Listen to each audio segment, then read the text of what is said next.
talking to a gentleman who remembers me from before I quit drinking, and it dawned on him to reach out to me because there's a girl in his life that he's cut off, and he feels a little bit guilty, and he wants to make sure he's doing the right thing, because when she was staying with him, what were the signs that you could tell she was using heroin?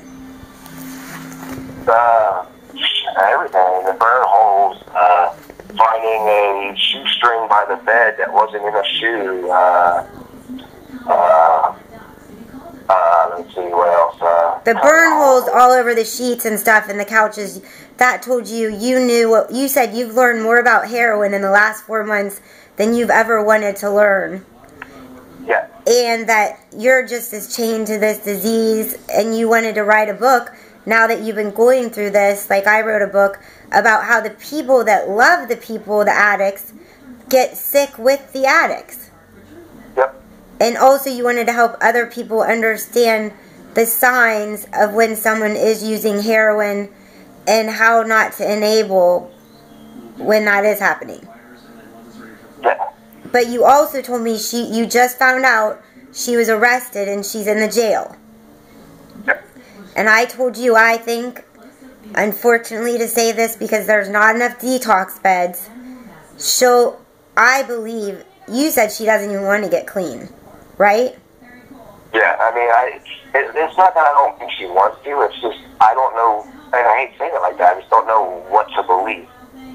Right. Well, I think that when you're on heroin or drinking or whatever your addiction pills, your addiction is talking and trying to protect itself. Now, once you get in your sober thinking mind, you realize she has children, right? Yes. And she hasn't talked to her. Someone else has custody. Well, again, on that, I don't know for certain if they have custody or what, because again, unfortunately, I don't know what to believe from what she told me. But she doesn't have the child. So someone else is, once again, tied to her addiction. Yeah. By watching her child. Yeah, because, I mean, again, that's why I get pissed, because, I mean, for the example, when she OD'd, I wouldn't even knew about that if we didn't catch her. I mean, to be honest, like, if my brother didn't have poop that day, she probably would have died, because, I mean, by the time the squad got here, her face was blue. My God, and she's 25? Yeah. And she OD'd right there in your house while you were working? No, I was home. Like, before she went downstairs to do whatever she was doing, she told me that she loved me and she couldn't wait to get back upstairs and finish watching this movie with me. And then, next thing you know, my brother's like, hey, Jesse, can you try to get your old lady out of the bathroom? And I knocked, and she was non-responsive. And when I walked around outside and looked through the window, she was face down, and there was a bag full of shit. And again, the only reason she told me about that was because I caught her. And I mean, again, that's what I'm torn there, because I don't know what to believe or what not to believe. And you kicked her out because you just were not gonna, you weren't gonna support that. Yeah. So I'm gonna find out how long she's in this jail, and we're gonna see if somehow we can get a letter to her to have her call me collect from the jail. Okay. Okay.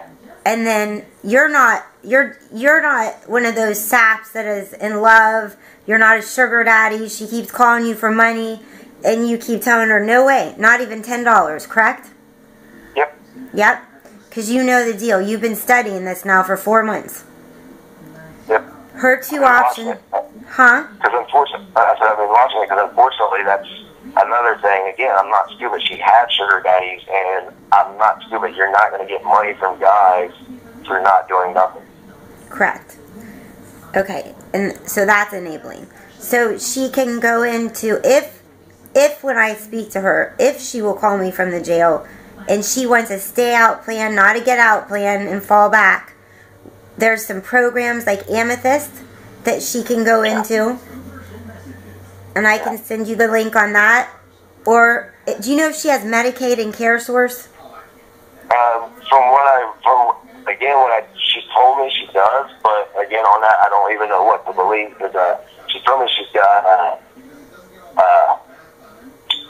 insurance through the service, the military. Oh, So okay. she also told me that she had a dishonorable discharge, because the reason that she got discharged from the service is because she lied about her age when she went in, which I don't know if they would still cover her. But even, for example, when she did OD and when she did go to the hospital, she didn't get admitted. As soon as she went to the hospital, as soon as she got to go out, she left. Because that's another reason why I was pissed at her, because we weren't even at the hospital 5 minutes, and then she was out the door. And from everybody I talked to, if you OD like that and they have to revive you like they did with her, that she should have been admitted for at least 24 hours. Yeah, but they have the choice. They can say no. They shoot them up with that Narcan, and they'll go right back and do dope an hour later. Yeah, I mean, again, on that, I don't know. I just know I talked to a couple of people about it. Again, I keep trying to find out more and more about it, because I do have a heart. I mean, if her and I don't ever have a relationship again, I'm not caring about that. I just want her to get help. I mean, it just breaks my heart, because like you even said about the epidemic, I live out here out on the west side now. I can't even go to the bus stop now and get the bus to go to work without hearing 4 different people talk about heroin, and it's their problem with it. And it's like, I'm just tired of hearing about it. I mean, I know.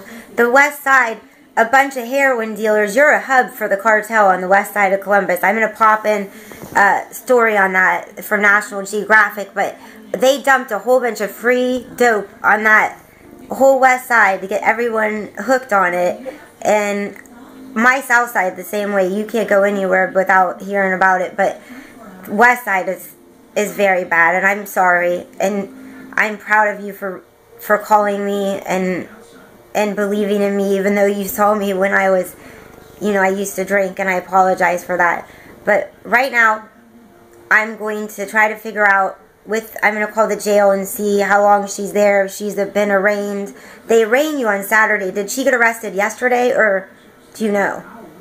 From what my buddy texted me, he said that he called Thursday night, but I talked to her Thursday night. I'm guessing it was 11:30. It was either 11:30 or midnight, because it's when she asked for money. I told her no, and that's when she told me never to call her again.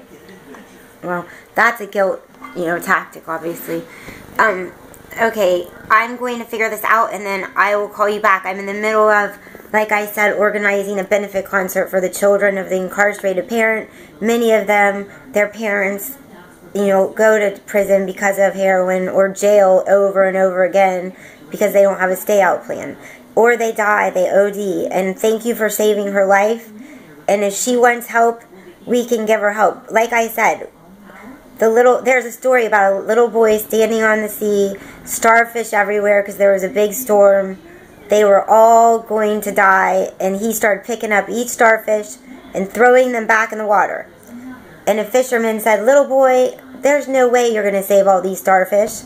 What are you doing? Why are you spending hours doing this?" And he picked up a starfish, threw it back in the sea, and said, "I saved that one." But the thing... Yeah, but the thing is, the starfish has to swim or live. It's up to them once we offer them these options if they want to take them and run with them and live. So we'll try to guide her, okay? Okay. And then after that, you don't feel guilty, and don't worry about kicking her out. That's what you have to get out of God's way. Don't be his pillow, and let God let her hit rock bottom. Every addict I've ever met that had a